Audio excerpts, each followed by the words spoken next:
apparent meeting, an apparent warning, apparent. You're going to hear the word apparent a lot, because in essence, this is a communication that the sense of there being a real you and a real life you're living is artificial. So the sense that there may be in here, that there's a you in the body that inhabits the body. Some people feel totally in the body, some people feel behind the eyes, but there's a really lived sense of looking out on the world. And then when there's that sense, that lived feeling of looking out on the world, there's a sense of negotiating through the world, relating to others and relating to things, having one experience after another experience, and a very lived feeling of moving in a linear causal reality. So one thing after causes another, after another, after another, after another, and that feels completely real. It's not an idea. It's not a thought that you're a separate person. It's a lived reality for the person. It's a lived feeling of that. Of I'm really speaking to somebody here. They're a separate person. They have a life. I have a life. This really happened to me yesterday, this morning, 10 years ago, 20 years ago. This might happen to me next year, next week. And there's this kind of trajectory that we feed on. We're on and moving in time and space. And the suggestion here, the sharing here, this weekend, these few days, is very simple and it's very ordinary. It's that is apparent, that reality that I spoke of is an appearance. Although it feels completely real, that sense of being a separate me, an individual, is an energetic contraction that's only apparently real.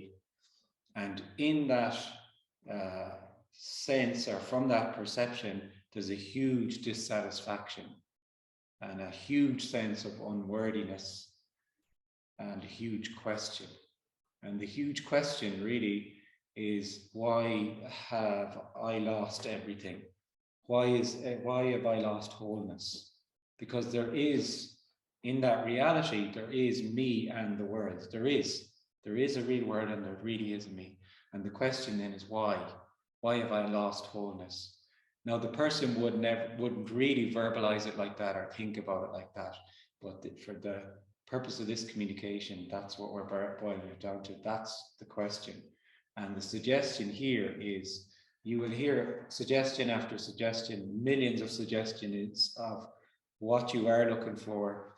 And if it is specifically wholeness or oneness or whatever, how you can find it and how you can be whole again. And we're inundated with communications that speak to you as an individual and tell you what you can do to get there. Prescriptive methods to open yourself to oneness, open the chakras, open whatever, ready yourself, trace the me, use awareness, use consciousness, find a higher consciousness. It's just endless. And you're not going to hear any of it this weekend, because this is very clear, simple, direct communication that actually what's yearned for is simply already whatever appears to be happening. It's that simple and ordinary and direct. It's simply aliveness already. What's yearned for when you feel like a separate individual is simply sitting on a chair, the sound of a voice, a computer, whatever appears to be happening is unconditional love, boundless unconditional love. It doesn't feel that way when there's a sense that there's something happening and it's happening to me. So there's no goal here for anybody to see that, or for that sense to drop away, or there's no agenda here at all. There's simply a sharing, and that sense of separation will play out like it plays out. It's either in this communication, there can be a resonance with this, and that resonance is not to do with any understanding.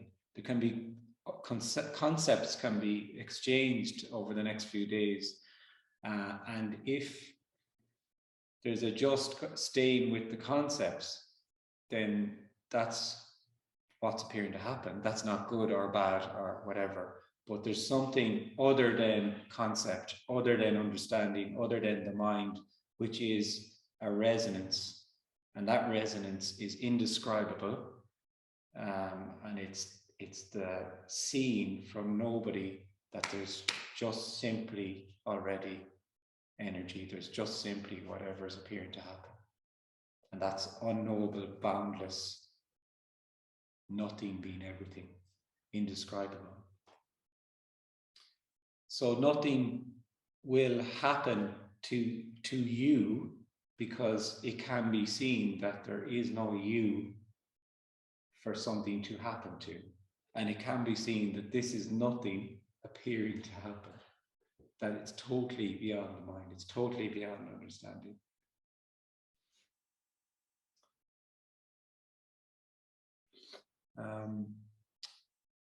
So we'll see what happens. If there's a question there, it's just, there's, as I frequently say at the beginning, there's no, it's all energetic. So it's not about getting an answer to a question. It's that it can be seen there is no question. So it doesn't matter what the question really is. If it's around this, or there's a sense that there's a sharing, it's just there to be said. Yeah.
So quietening of the mind and quietening of thoughts or relaxation is just apparently what's happening also, no? It's just what appears to happen. Yeah. It's something that the individual does.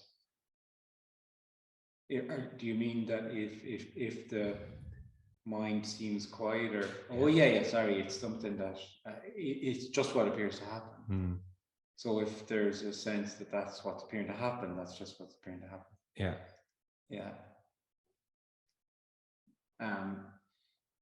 You see, nothing has any significance or meaning actually, and what it is that part of being feeling like an individual, a really a core part of it is that everything is real and everything is really happening and everything has meaning. It has some kind of meaning. Even if it's meaningless, it's meaningless in relation to having meaning. Do you know what I mean? That's still the same thing. So the individual tends to kind of monitor everything very closely with regard to, oh, maybe this is what is being suggested, and there doesn't seem to be any thoughts arising, and there's a sense of relaxation, and kind of assign some sort of significance to that. Whereas there's just what's appearing to happen. It's so gorgeous. There's just what's appearing to happen. It's so simple what's being suggested here. There's just simply what's appearing to happen. And what's appearing to happen is energy, nothing being everything, boundless, unconditional love. And none of it has any meaning or significance, only in the story of the individual who assigns meaning to it. So if it's a quietening of the mind, that's what's appearing to happen. And if it was also a quickening of the mind, that would be what's appearing to happen. Yeah.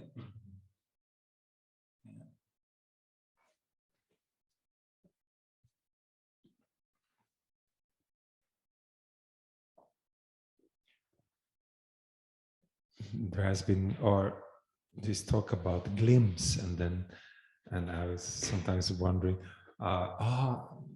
who's going to report from the glimpses, and then there must be somebody who is kind of, there must be a separation to report on the parent glimpse, whether it's a walk in the park or just a relaxation or something.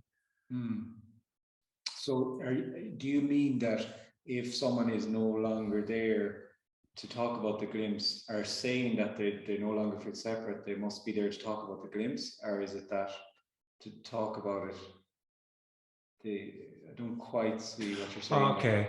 No, I had, well, for me, it was maybe a long time. It was at that time, it was given the name of Satori, no? Satori, kind of a Buddhist. The Buddhists would see it as Satori. That was, and when I was in a Sangha guru business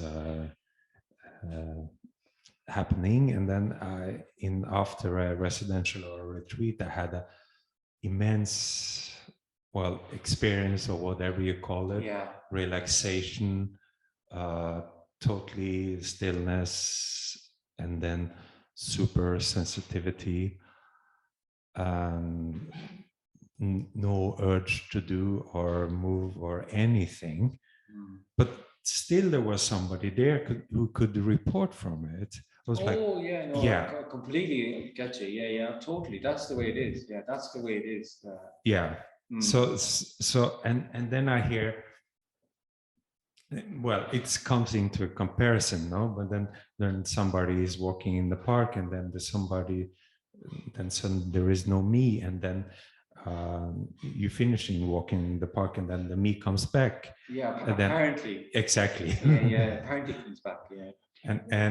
And is that, curiosity? Is that the same, or is this is like, because then if there is but you remember having whiskey yesterday, but still there were no me having a whiskey yesterday, or could you say that?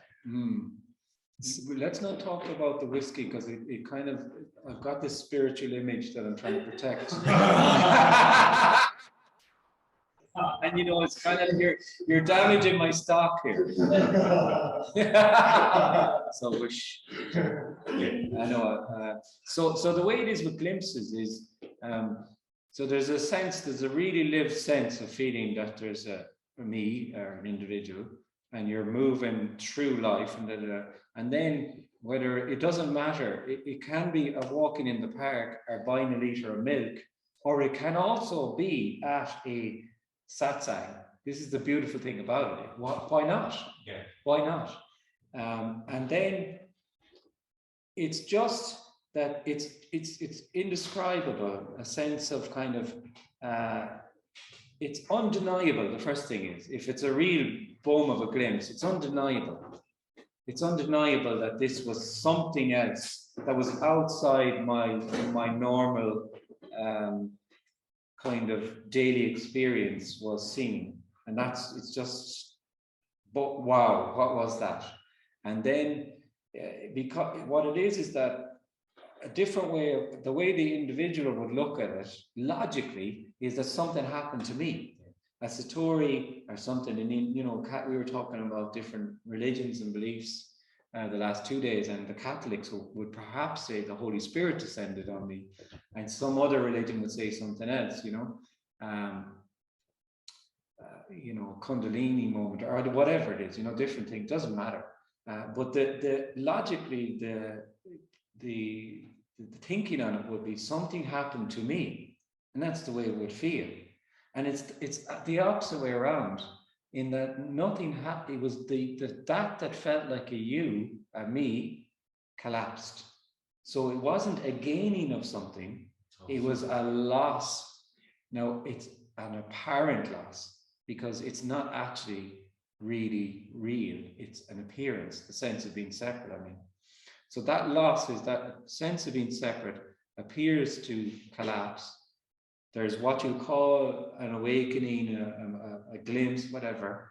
And then that sense of being separate appears to come back. And then you have all of these, like you say, talking about it. What was that? And it is then an experience to that period that comes back. Because that comes back, the individual lives in experience, because they have a thing called an experience, because they feel separate. So then it stands in such contrast to the way things appear for them that it can hold massive importance for them. Like sometimes it becomes the most important thing in their life. Like in 1998, my world fell apart. I had this, there was just unconditional love. Everything was energy. And I spent the next 30 years going to ashrams in India, or going here and going there, trying to chase what happened in 1998. Or maybe it's much more gentle than that. You'd often hear, I've heard people say, yeah, when, this amount of time ago, there was this kind of experience. I never understood it. It doesn't have to be, so the glimpse it is whatever it is for the reporter of the glimpse. It holds whatever importance it holds, and here's the thing. It's of no importance. It's of no relevance. But for the individual, it's hugely relevant. It's the only thing that's relevant is this thing that I glimpsed. And what they do then, the individual, is they hold it in contrast to what appears to be happening. So there's just sitting, and there's drinking a coffee, and there's talking, and this is just kind of dissatisfying to the individual, especially in contrast to this glimpse I had in the park or wherever. And it's held up as being important and significant, and this isn't what I saw in the glimpse, so therefore I'm still here. And it's all a narrative, and it's all a story. And actually, the glimpse is of no importance, no significance, and it will never be like that again. And the individual wants it to be like that again, so that they can have that experience and make that experience permanent for them. And that's what happens with glimpses. It's just a merry-go-round, and then they could have another glimpse and another glimpse, and then they kind of especially people who are in the spiritual world, because they're engaging in all of these kind of practices that seem to give rise to experiences or states that they feel are more glimpses, and there's a lived feeling of approaching something that they feel could be permanent, then that could be made permanent, which they conceptualize as oneness or wholeness. And that's the way it works. And actually, the amazing thing is that the glimpses of no relevance will never be like that again, because this will never be like this again, because this is always new. Everything is always new. For the individual, it's not. It's living in the real, and it's an object to my subject, and it's moving in time and space, and it's repetitive, and so on and so forth. And that's the newness can't be seen. And they try and hold on to the glimpse and integrate it and all that, and everything. As it wholeness, whatever oneness, whatever word you want to put on, isn't seen by that feels separate, because they're just in that loop of experiences and referring back to glimpses and so on.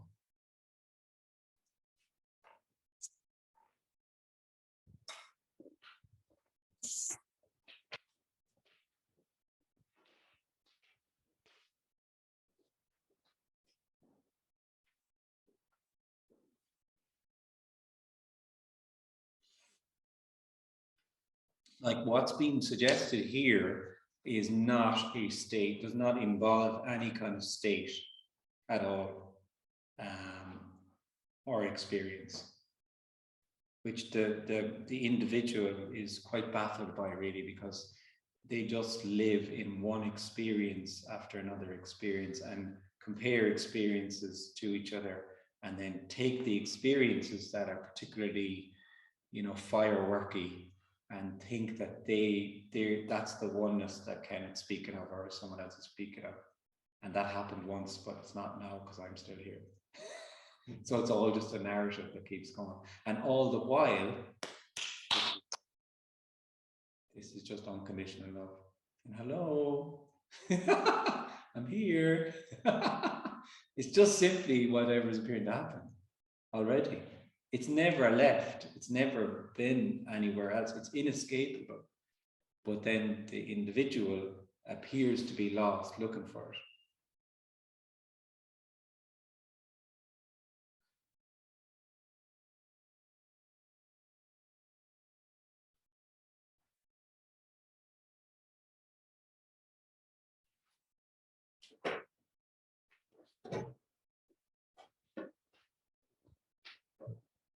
That's a logical thing, isn't it? To look for a state. I mean, if you think when you're small, you thought, oh, well, when you die, you're going to go to heaven and you're going to be in love forever with your family and all that, and, or whatever. And that's what and so nothing will change. You'll be in a permanent state of bliss and love. Yeah.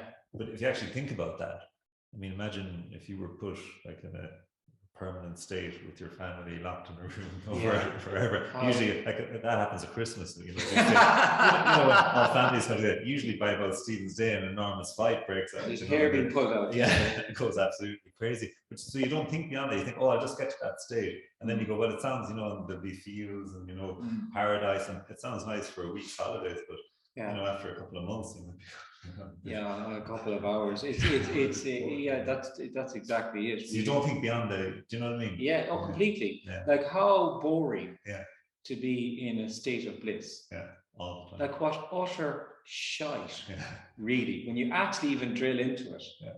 That these so-called gurus and teachers are peddling utter fucking nonsense of bliss. Because exactly as you say, if there's bliss, then it's this one state. It's just, it doesn't contrast to anything else. How do you even know it's bliss? Yeah. You look at value, I suppose. Yeah. But that's what we do. We live in states and we have experiences or states, and then we have a model of the way it should be. And then we work towards it. So it's logical. It's totally logical. Like the story is logical. Totally logical. like the individual is logical, linear. That's the way that in logical, linear, progressive movement towards something. And that energy is a hopeful anticipation that whatever's going to come is going to be better than what's going to happen. So it's like this kind of subtle or not so subtle rejection of what just already is in favor of what might be. And everyone's model then, like you say, is different. So someone might be working hard towards bliss and someone else is working hard towards €1 million or whatever. And it doesn't matter. It's all the same game. Like some people think their game is better than others, of course, and they're above them because finding enlightenment is much, much, much more nobler than trying to, it's very crude to make €1 million. Like how base are you, you know? And they're kind of looking down on, and it's so funny, it's so endearing because they're doing the same thing. They just think they're better. It's all the same game. Yeah.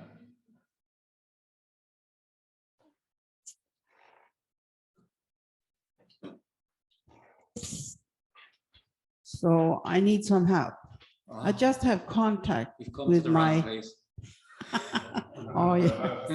Obviously. Shit, sorry. I just had contact with my Ukrainian friends. Mm-hmm. There is an apparent war. Yeah. And nothing is happening.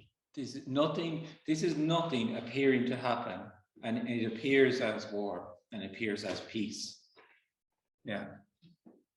It appears as gentle tenderness and appears as violence. It's all energy. But it's happening. It's appearing to happen. It's appearing. We started this meeting with the word appearing. Yeah. Appearing. For the individual, it's really happening, and it is a living in meaning, and the individual is duality of good and bad, evil and good. And this dualism is continually in a dance in which one is overcoming the other. Sometimes evil is overcoming good, sometimes good is good. And this is the narrative, this is the story. So in the appearance of aliveness, it appears as beautiful, wonderful, kind things happening and horrendous, violent, horrible things happening. I didn't get it, so thank you for your help. You're welcome.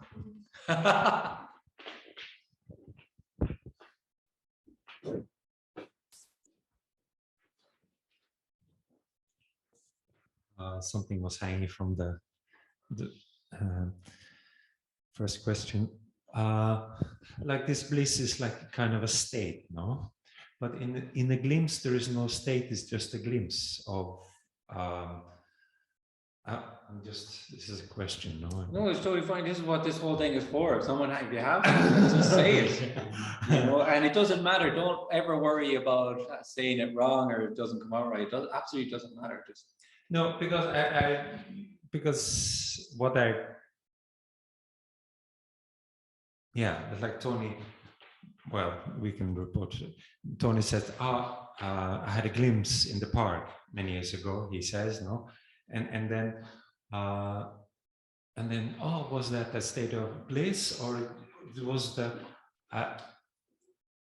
So if you also hear what I don't really talk about other people's. Yeah. I know I'm not saying to you, but I'm just saying what happens then. You see, is if we go down that road and this person said this, and it ends up being kind of like secondhand or something. It feels a bit strange. Yeah. So let's just talk about glimpses, right? Yeah. So Kenneth could say that in 2007 there was a glimpse in Kerry, and the Bear Peninsula was there, and the hills were there, and it was me looking at the hills, and then there was just hills, and it was me looking at my shoe, and then there was just shoe, and it was just tying my lace, and it was the first time I'd ever tied my lace because everything was new. Now, when I speak about that, it sounds to the person like, oh, so you're saying you had a glimpse. This is the difficulty of the language. So what I'm saying is there was a glimpse, there appeared to be a glimpse, and there appeared to be Kenneth coming back. And what's been made really clear is all of that is a story. Yeah. It's all, and same with his example. It's just, there's a point being made, which sounds very linear and logical, and this happened. But if you hear the full point that's been made, it's that that's a story also. That park thing is just a story that appeared to happen. And that's it really. It doesn't matter. Like, he could never describe the quality of the park. I can never describe the quality really of the thing that appeared in County Kerry, because it's all just words. There is no County Kerry, and it's all a story. But when there's a sense of being an individual, there's a suggestion being shared and words are used. And that's fine. And there can be a sticking with the words, and in other words, staying only with the concept and staying only with the, so something happened to you and it might happen to me or whatever. And that's okay. That's not right or wrong. But if what's being said is heard, it can be seen that nothing actually happened. This is a suggestion that nothing actually happened, and nothing will happen to you, because there's no you there, and there never has been for something to happen to. So there's no you there that's going to drop away. But it can be seen, the sense of being separate can appear to drop away, and then it's very obvious to nobody that there never was a separate person. And then there's no separate person here or here or here or here, clearly, because there's only one apparent sense of separation. And all there is then, all that will be heard then is people who will say, well, I'm separate. And all you'll hear is aliveness saying, I'm separate. And you go, okay. So the glimpses are, again, insignificant and don't mean anything. But it's a part of this sharing of and the illumination of how you can feel separate and then not feel separate. And then we can call that a glimpse if we like. Okay, so what you're saying with the glimpse is that the sense of being separate was not there. The sense of being a glimpse, is like being really simple, and to simplify it, yeah. A glimpse is really only simply that the sense of being separate just appears to fall away.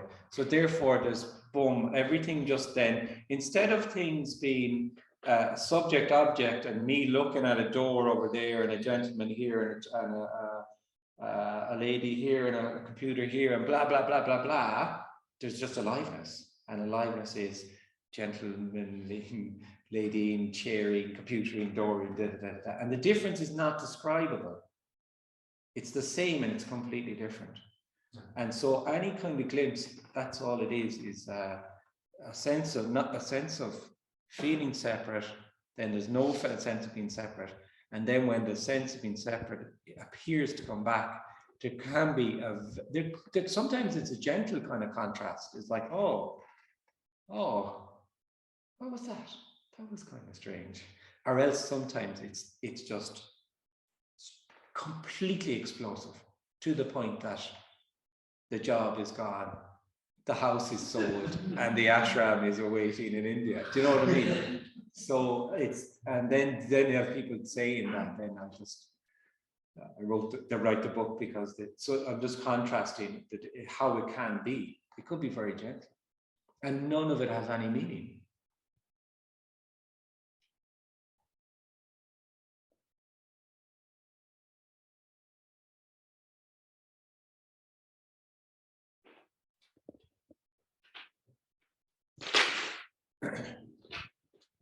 Kenneth, when you say none of it has any meaning, what do you mean? What does that mean?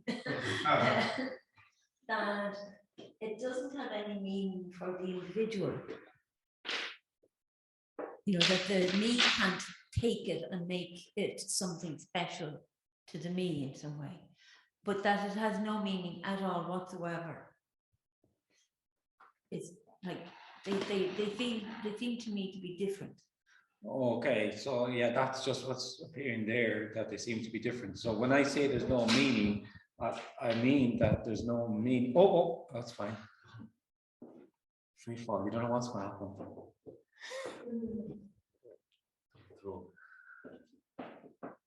The microphone rolled and tethered on the edge of oblivion, just like most of the people here.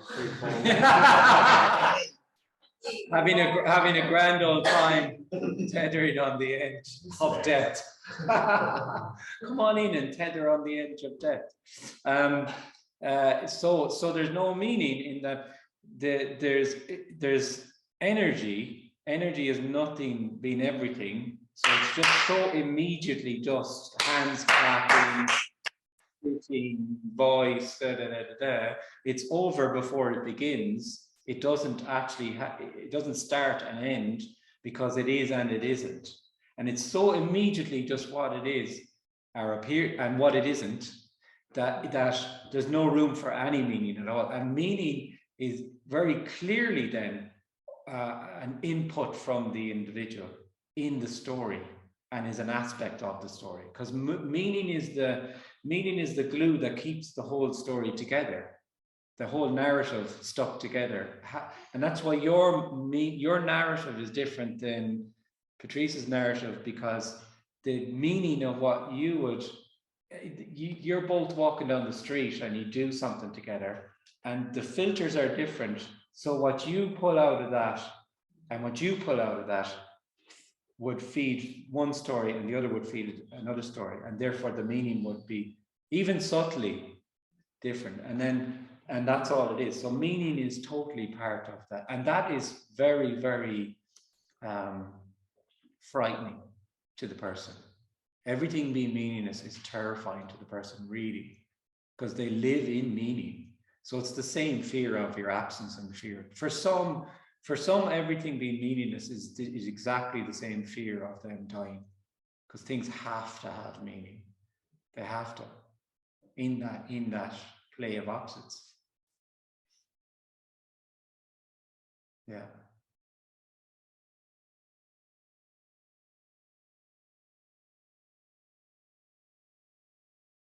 And that's also in the story why we tend to gravitate to people who find the same meaning as we do, because they feed our story. And then in the kind of world now, the artificial world of social media and internet and stuff, it's even gone more heightened that you can only just feed on your ideology of how the world should be. And increasingly then that's what we see, is because I can just erase you, because you're the opposite of what I believe, and this is definitely real and the way it should be, so you need to go then. And this is what we see then apparently playing out, is this complete polarization that seems to be just getting worse and worse. Yeah.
So Kenneth, they're like hypothesizing, theorizing, analyzing. It's just not I'm analyzing, I'm hypothesizing.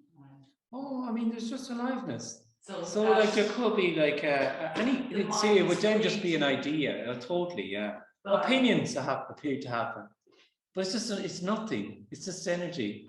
But then the individual is, say, it's, oh, that's my theory, or oh, it's just it doesn't mean such and I'm full of regret. Or, no. It just doesn't mean any. It doesn't mean anything. It's just what's appearing to happen. That's all. That just it's nothing at all. But the theorizing, it would all be it wouldn't have any of the weight would it for the individual. You know, so there's no sense of being in person. And someone says, what do you think, was the UK leaving Europe a good idea or a bad idea? Maybe it was a bad idea. It looks like a bad idea, but maybe in the long term it was a good idea. That comes out of this mouth, and there's no. It's like words just evaporating. It has nothing. It's just whatever. Whereas people then think that, oh, they're not there. Why do they have an opinion about something then? They must be there. It's so gorgeous. It's like, why would you think that then? There's just whatever's appearing to happen.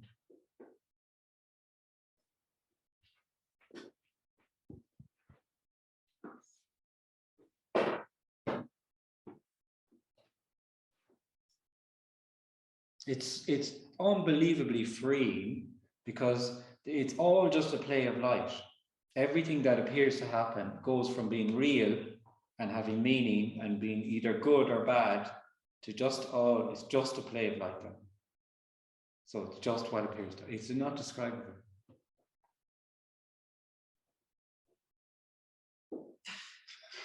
You see.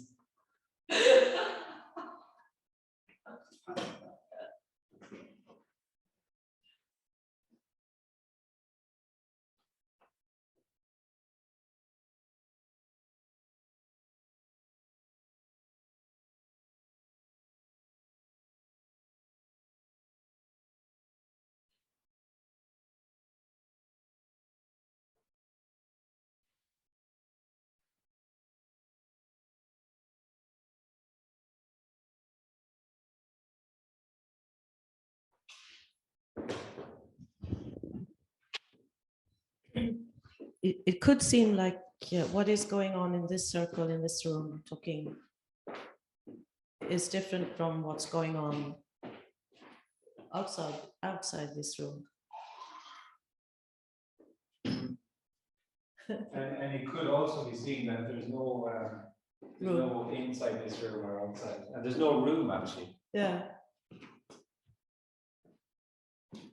Like you could look at it that way, that there's a suggestion being here from nothing that's very rare, because it's everything we see is in the story is feeding the individual. This is totally different. It doesn't speak to anyone. It's very, very radical and different to what we normally hear. But if it's heard also, it can be heard that there is no room actually. There's the appearance of a room. So it can be, the suggestion is very simple. It can be that if there's a sense of separation, there's a real room with 4 real walls in a real hotel, in a real town, so on. And there's that real feeling of everything being boundaries. And if we pull all of them boundaries, like we could keep going, a town, a county, a country in Europe, and so on. And, we go da, da, da, da, da, da, da.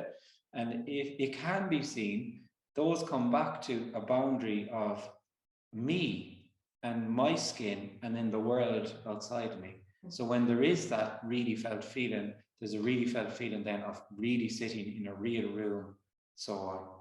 And what can be seen is that there's just aliveness, which walls and rooms and hotels and towns and so on, so on. And there's actually no boundary on any of it, because it's all energy.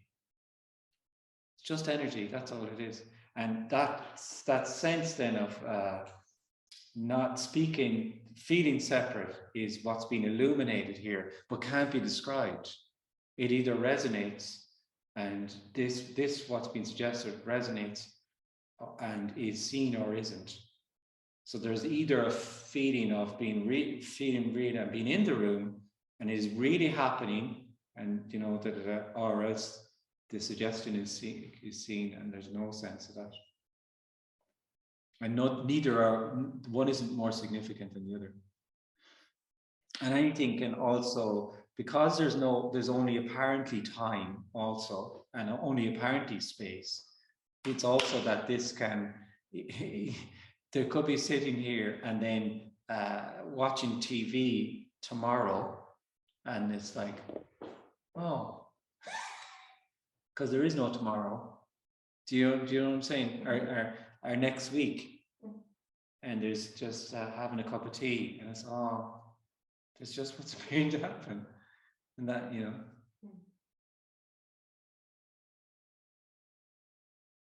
The individual is living in the real.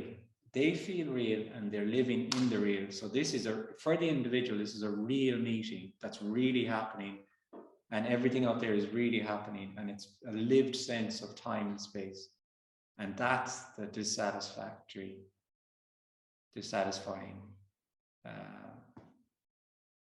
state for the individual, that they don't, it's not seen that that's what's actually, that's the agitation, is the sense of being me. Because all the me is doing is feeding the me. And for the me, everything will collapse without them. And that's the big joke, they're not even there. So it's a moving from the everything being real to everything being apparent. Yeah. Ah, lovely. Right on cue.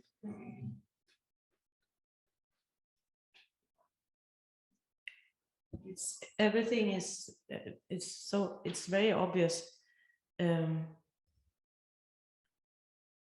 it's like this thing I was trying to put words to yesterday. There's so many things going on in this body that's sensed here. Yeah. That's really what I'm describing. That's like yeah. The sense is that's the only thing here is creativity. That's yeah. That's what's. Yeah. And that amazes me that it's going on.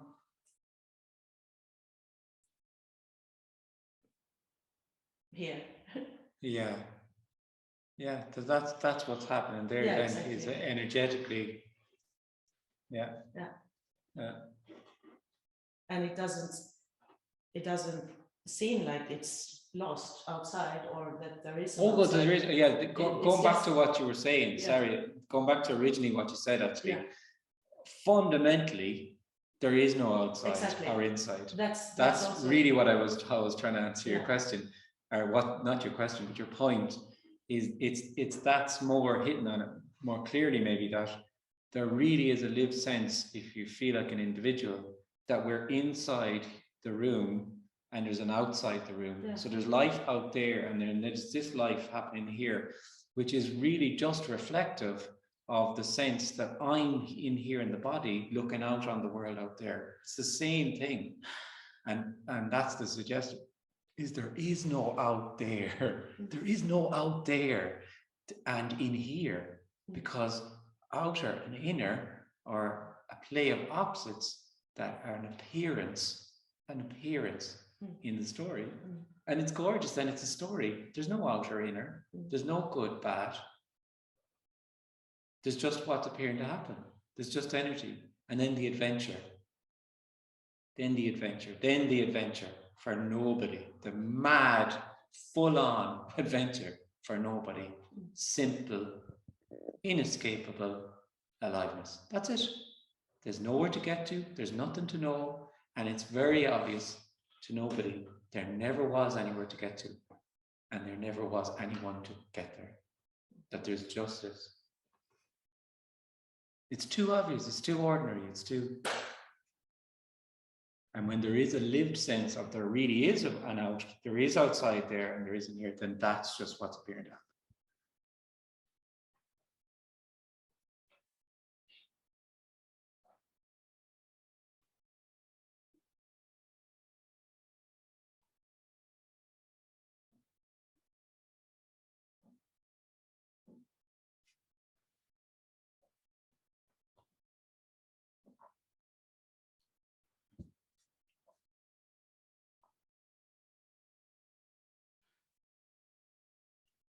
look, we talk about, you know, it comes under the heading non-duality. There's not even a thing called non-duality, actually. It's just a story as well. But, you know, the person thinks of a thing that's happening, or they think they're going into a state of dualism, or The individual is duality. They are duality. They are that play of opposites. It's not that they are in a play of opposites, there is no separate them that's in anything, but the very sense of feeling separate gives rise to an outside that room and an inside that room, and a really felt feeling that there's something happening. And there's something happening, there's life happening up there, there's life happening here, there's life happening over here, and it's all a narrative that's all knitted together in whatever way it's knitted together and whatever way it's told.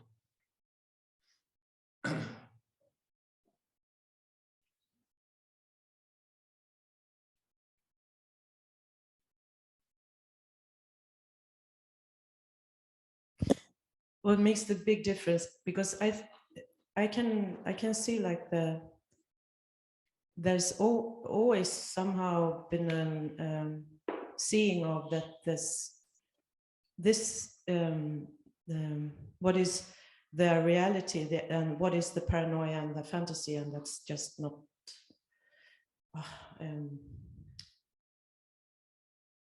throughout the life, the apparent life, I can recall several occasions where I just hit some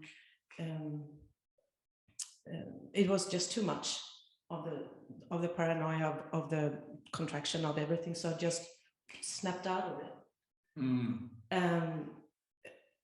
And so there's been this seeing that this is really a fantasy, but I have no control of it. It's just fantasizing. It's what appears to happen. Yeah. And then this seeing that there's what is at the same time, but there's no control of wanting to be that or wanting to be there. It's just a shift. But the thing happening here is that it's seen that it was apparent all the time, and that's amazing. Oh yeah, it's exactly. It's just a story. Yeah. It never even happened. Exactly. It's just a play of life. Yeah. It never even happened. Exactly. Yeah. That's astonishing. And it can't be any other way. It's just that's the way it appeared to be. Yeah.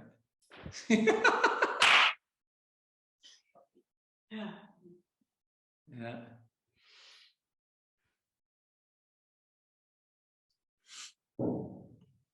Mike, would you get everyone's tea and coffee order and put it in a reception? Because I don't think that maybe that bar is not open.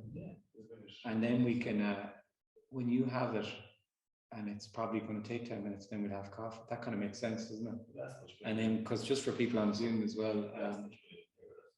Yeah, we can. Yeah, it's just real, and people can either sit outside or go in here. But ask them to bring it, put it there, and people can do.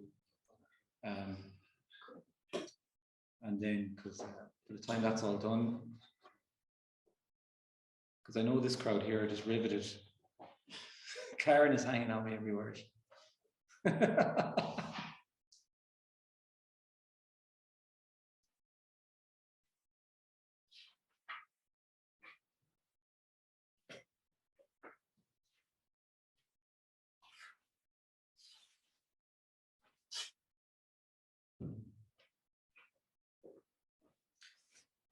Like the ordinariness and the simplicity of what's being suggested, it cannot be conveyed. It's impossible.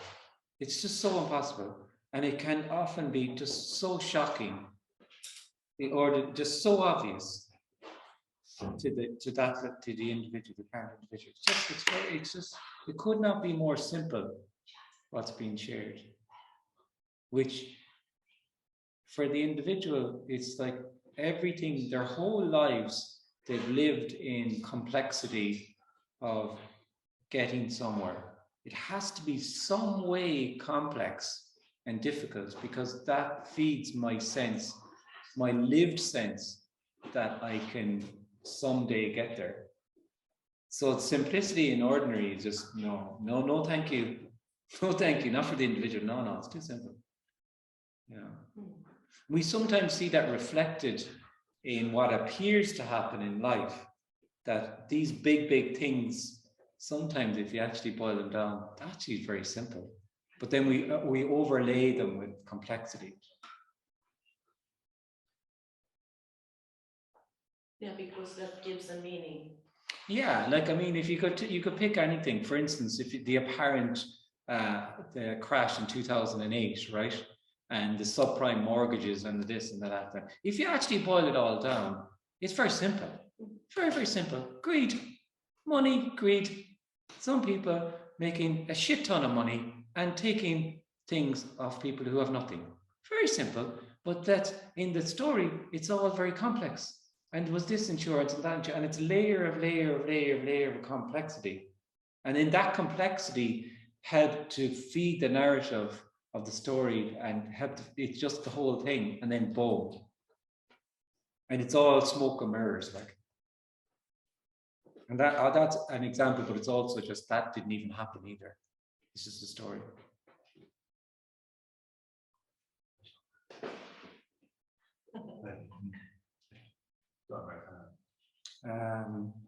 No, I'm okay. I just, thanks.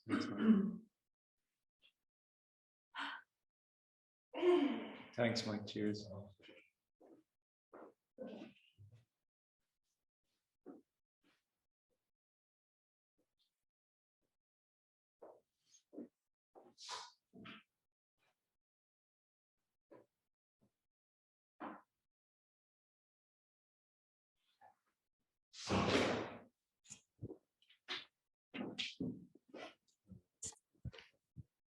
For this one here, I don't know half of the time if there is someone here or not.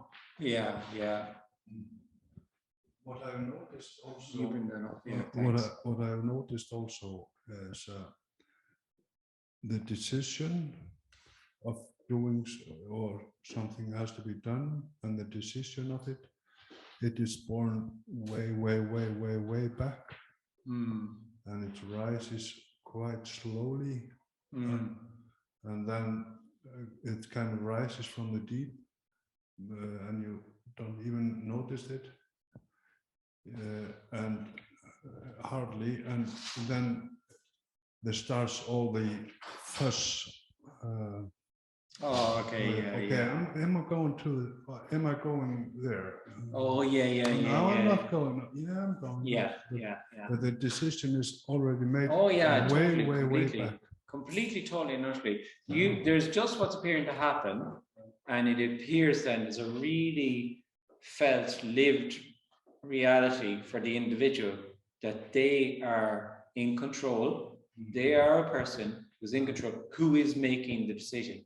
And a really felt feeling that the decision, that what's appearing to happen is based on the decision they make. So it either will, if it happens, it's because of what I did to make it happen. If it doesn't happen, it's because of what I didn't do and it didn't happen. And that narrative is so strong. And it's very interesting what you said, because that's very common. That it's just reflective of the duality, the dualism of will I, won't I, will I, won't I, will I, won't I. And then it's quite common then to hear people get totally paralyzed. They feel paralyzed because they feel, will I go, won't I go, will I go, won't I go, will I go, won't I go. And then in the story then it either appears to happen or doesn't again.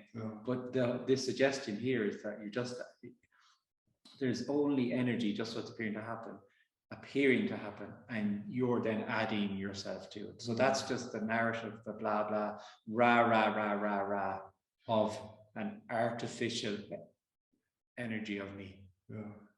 But the interesting part is also the decision arises from nowhere. Oh, totally. Well, it's like if you have been on a trawler or in the sea, the fishing thing, it merges slowly so you don't see it, and then suddenly it appears. It just appears there, and and it's like that. And there's no you in that whole scenario. It's just- very clear. It's some people, even though they feel like they may still report to feel like an individual, it can sometimes be very clear to them. That's why some people do understand that they're not there. It's you know, some people they really understand that they're not there. They've never made a decision.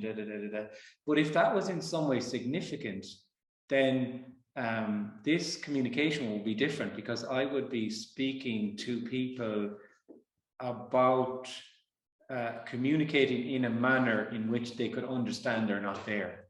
And this would be completely different then, because it would just be the normal communication of explaining to you and giving examples and going but it doesn't matter. It really doesn't make any difference, because there's either a lived sense of being separate, or there isn't, whether you understand or don't, because understanding is irrelevant. And the other, just when you were saying in the beginning, is for many, like, this whole thing is it's an illumination, and it's said in a certain way, but it's heard in a certain way too, and it's heard as a carrot, and it's heard as you know, very much when I fall away, or when this me falls away, or so on, even though it's continually said you're not there to fall away. And then, you know, often you'd hear people say what you said, I don't know if I'm here or I'm not here, in a way. And it's not that you'll arrive at a place that you know you're not there. It's more even that there's just what's appearing to happen. Because you can't claim your own absence. You can't claim your own absence. Like, so there's nothing wrong or right with the terms, and they're just all there to illuminate something that's not describable. And I'd often say more than I kind of like more saying that, well, there's no Kenneth here now, and there's no whatever, which I can say that's fine. But if I'd often say, well, there's just what's going to happen, because there's no one here that knows they're not there. There's just speaking, sitting, whatever. It's that immediately, just that. And it's clear there was nothing happened here. And nothing will happen anywhere else, because this is nothing appearing to happen. So there's no you that's there, or you that falls away, or whatever. And so it's the scene is that kind of back and forth can be very common when this communication is expressed. The back and forth of am I there, am I not there? I think I'm there now. I didn't feel there yesterday. This morning I didn't feel there. I went for a swim and there was just swimming. Now there was breakfast, and during breakfast, as I was eating the black pudding, I think I came back there for a while. And instead of the black pudding, I think I was tasting the black pudding. I was, and then I fell away again. And it's all just rah, rah, rah. You know, there's just what's appearing to happen. And in just what's appearing to happen could maybe arise a sense of a you, maybe, possibly, because anything could happen. But when that sense of being separate isn't there anymore, even if that happened, it wouldn't arise for anybody. So then it was just like a thought arising. It's nothing has any significance anymore. So anything could appear to happen, but as opposed to that lived sense of it happening to me. It's also this energy can go full on, just yes, I'm here, and you do this, and you do that, and it goes off like water from a goose. Finished. Yes, it's good. It's also just what appears to happen. Nothing. It's nothing. Sticking. And it's often more job to soothe everything. Than to soothe somebody here. It is just full on. That's it. There's just aliveness. There's just aliveness, and aliveness is feeling very peaceful and relaxed, and anger arising. The individual has models of how life should be. And if someone, so there should, they have ideas of what it's like to not be there. And their idea invariably is that someone would be peaceful, calm, together, relaxed, kind, treat, and then none of this, they wouldn't step in. If they stepped in dog shit, they go, oh, that's life dog shitting. And I dragged it into my car, and the universe is dog shitting in my car, and I smell like dog shit, and my car smells like dog shit. And isn't that wonderful that appeared to happen, that the universe dog shitted on me, you know, instead of like, a fucking dog shit, I don't believe it, fucking dog shit on my car, fucking dog shit in my house. If I catch that fucking dog, because that's the neighbor's dog, and he knows he's shitting in my garden. He knows it's my garden. So there maybe is what would appear as anger, and there's no fucking problem with that because there's nobody there to care about it anyway. It's so gorgeous. It's so not the idea that the person has of it. Even here, I can see there's an opinion here about this, or there might, oh, this what appears as this is really about that.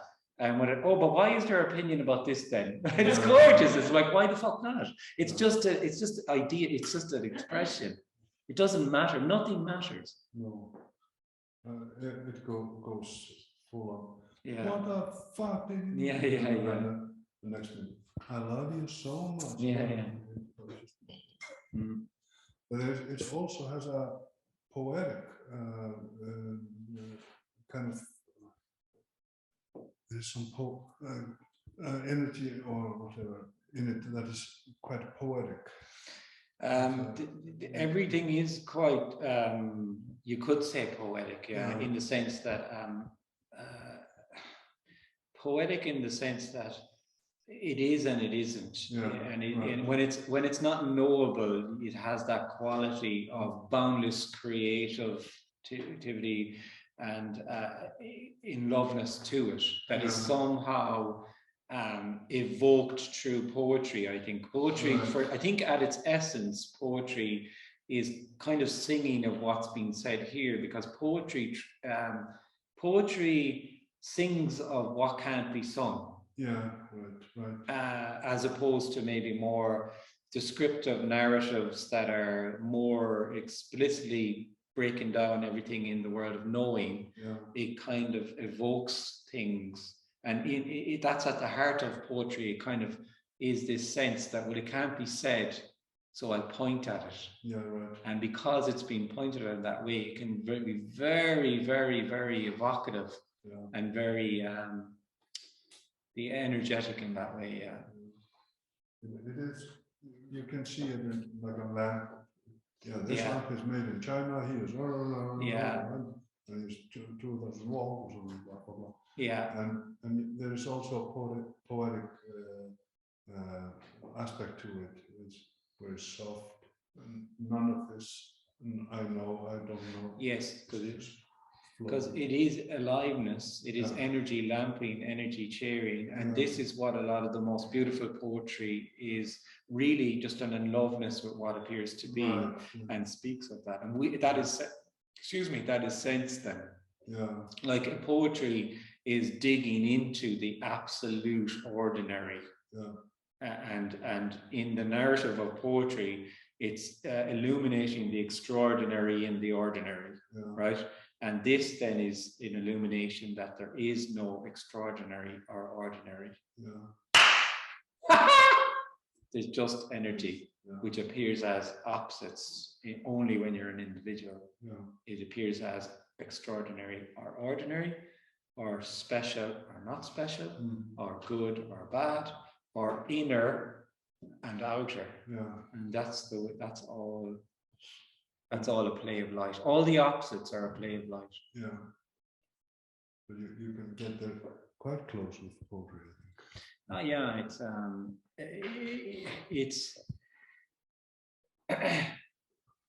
It sings of that can't be gotten close to, and the reason it can't be gotten close to is there's no you to, and there's no it to get close to it, because it's so immediately just already all that is. And undermines the longing, Put that up, yeah. the longing to understand. In a way. See that again, the last part. I see the poetic view of things. Yeah. It dig from the longing to understand. I think so. Yeah, and and it is. It can be everything. I think. Yeah. And yeah.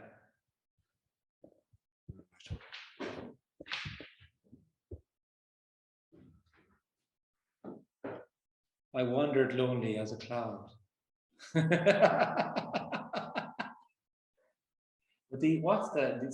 that Yeats line is gorgeous.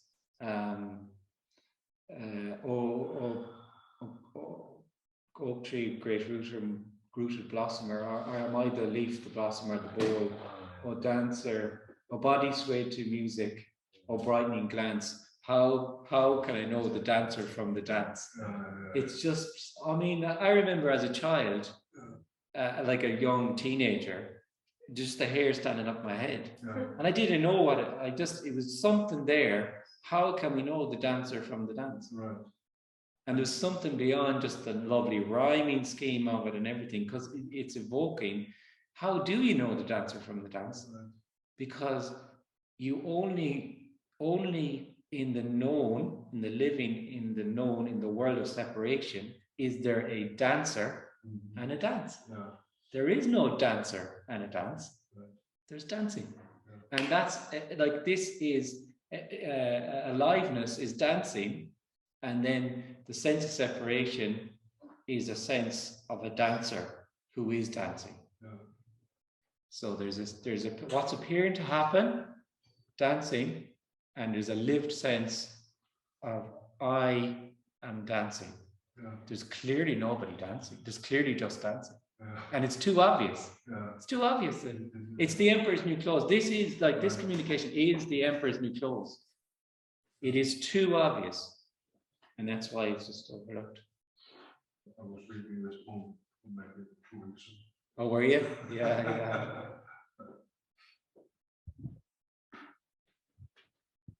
Isn't it funny though? You know, there's a lot in Yeats, but like Yeats, apparently he was an asshole. Oh, total asshole. Yeah. Isn't that? Yeah, he was. I mean, he was. Yeah. Really. And then that's life assholing. Yeah. Yeah. And you think, oh, guy, he's so in touch. Think he must be. Oh, totally. And it's kind of more. It's coming out more now. He was awful. He was portrayed as such a romantic character in Ireland. And now he was just a really cranky bully. Yeah. But the gorgeous thing is that there was no Yeats. It's so gorgeous. There was no Beethoven or Bach, or there's just life, Beethoven, and life Yeats.